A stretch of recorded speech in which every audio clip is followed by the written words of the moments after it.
Want to get the auto scroll option to show for Reels on iPhone? First, update Instagram. Open App Store, search Instagram, tap Update. Then force quit. For that, swipe up from the bottom, flick Instagram away.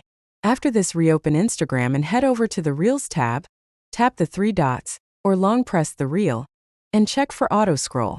If it's still missing, go to Settings, then tap on General. Now select iPhone storage, find Instagram, tap Offload app. Tap Offload app again to confirm. After some time, tap Reinstall app. This clears cached feature data without wiping your login. Reopen Instagram, watch a few reels for 1 to 2 minutes to let remote configs load. Then check the three-dot menu again.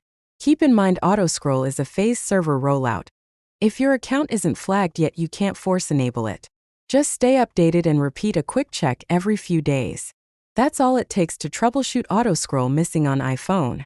If this helped you, tap like, share your best Instagram tip in the comments, and subscribe for more quick tutorials.